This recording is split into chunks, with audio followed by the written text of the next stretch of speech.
Let's move on then to our next session. This is essentially on entrepreneurship in rising Africa.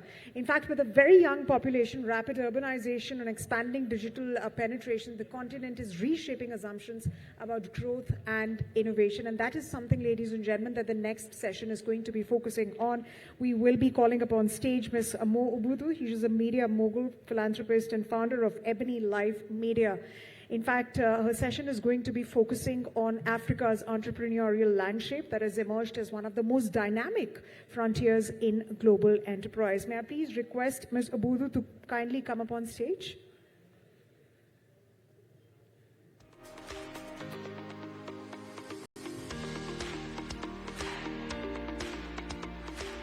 The stage is all yours, ma'am. Hello, hello, hello. Good afternoon, good evening, everyone. It's wonderful to be here. This is my very, very first time in India. The hospitality has been first class. I want to say a big thank you to the Times Group for inviting me. I think representation is really important. And one of the reasons why I'm actually here today is I looked at the agenda and the lineup of who was going to be speaking at this event. And I noticed that there weren't any black women, because I do my research. There were no black women on the list. There were no Nigerian women on the list. There were no African women on the list. And I said to myself, it was important for me to be here to speak on behalf of my sisters, because sometimes we're never seen. And it's really important for us to be in the room, because I know how hard we work.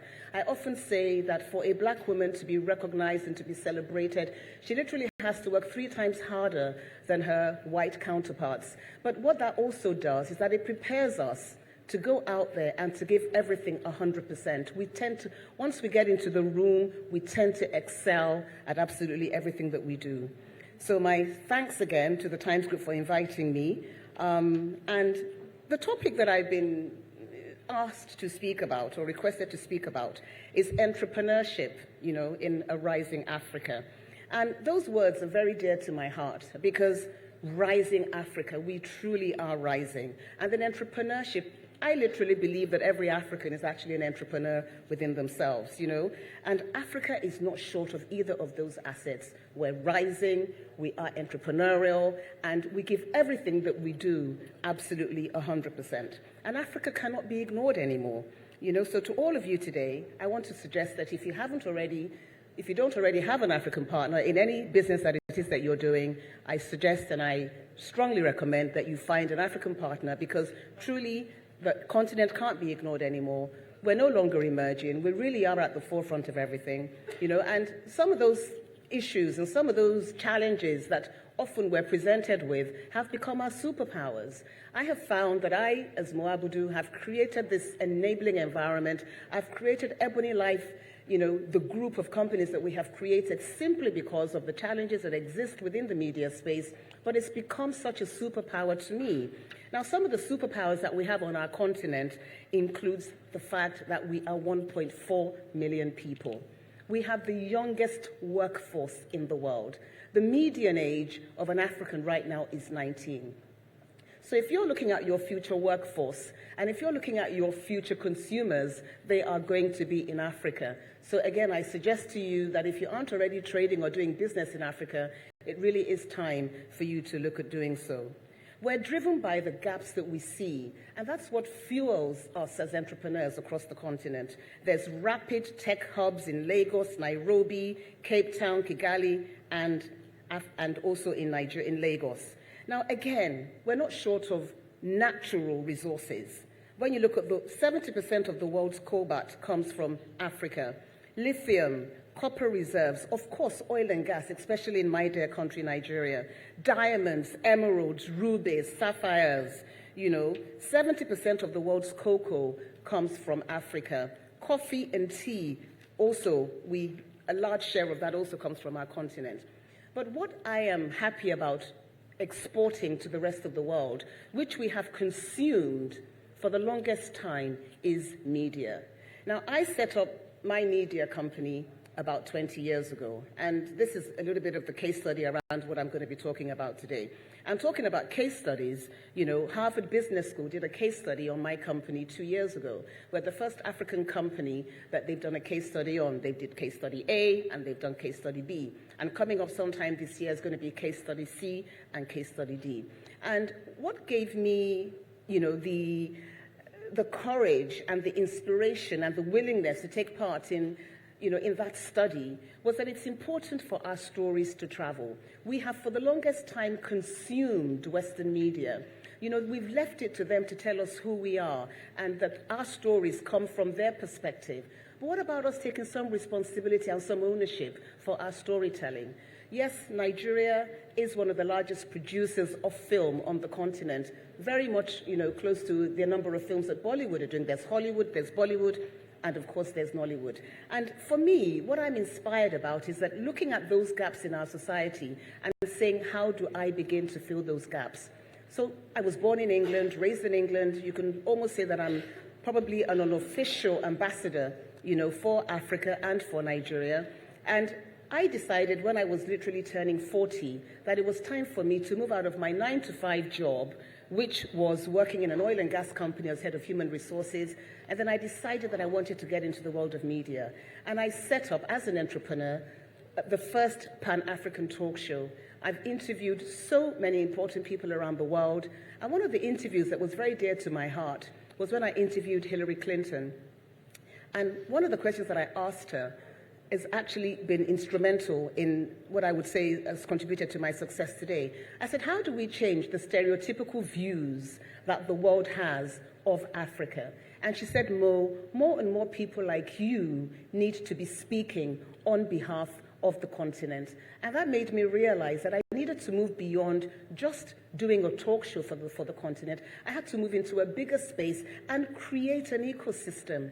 And that ecosystem that I have created has identified all the key gaps that we have. And as an entrepreneur, many people have referred to me as a serial entrepreneur because what I have done is to look at those spaces. So the EbonyLife group of companies includes capacity building. We fully understand that our filmmakers need to be fully trained. So we have a creative academy in partnership with the Lagos State government, and it trains up-and-coming filmmakers in about 8 different topics, from script writing to acting to directing to producing to cinematography and so on and so forth. And then there's EbonyLife Media, where we produce films that showcase our continent, which is so important for people to see. We need to be in charge of the narrative. Times are gone where we've left the storytelling to the rest of the world to tell us who we are and to make stories about us. We need to make stories about us that we can share with the world. Another part of our ecosystem is EbonyLife Place. If you're ever in Lagos, Nigeria, you've got to come to EbonyLife Place. We have a lovely boutique hotel. We have amazing cinemas. We have restaurants and event spaces that are absolutely first class. People often come and say, wow, is this Nigeria? At times I beg to differ and I say, wow, what do you expect to see in Nigeria? You know, because the image of what often is seen is the worst of our continent. Now, the streets of America aren't all paved with gold. But what we tend to see is the best of America in a lot of the movies that are made about America. So we also have to take some responsibility for that narrative. A part of our ecosystem is also distribution. Now, I took it upon myself that it was important for me I've worked with Netflix for a number of years, and we'll continue to have a partnership with Netflix. But I also know that there's a gap. There aren't that many streaming platforms that come from the continent.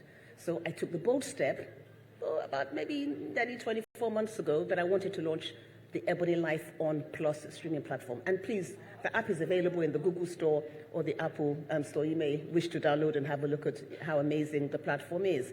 And what gives me great joy is that when I look at our data, literally 49% of those that have subscribed and have become members of our platform are in the diaspora. So that tells you that there is really a market for wanting to take on African content, for wanting to see our stories told, for wanting to see our music and our fashion and our traditions and everything that is represented on that platform. So that gives me great hope. Another part of what we're doing at EbonyLife is we're working with a group of DFIs on launching a film fund. Because we know that the only way to scale the film industry across the continent is to make films at scale. if you make a film that's this big, your return on investment is only this big. If you make a film that's this big, your return on investment can be that big. So this film fund, I'm hoping and praying, will launch before the end of this year. And that would really give us capacity and the ability to be able to make films that can even be showing in a local cinema right here in, New Delhi or Mumbai.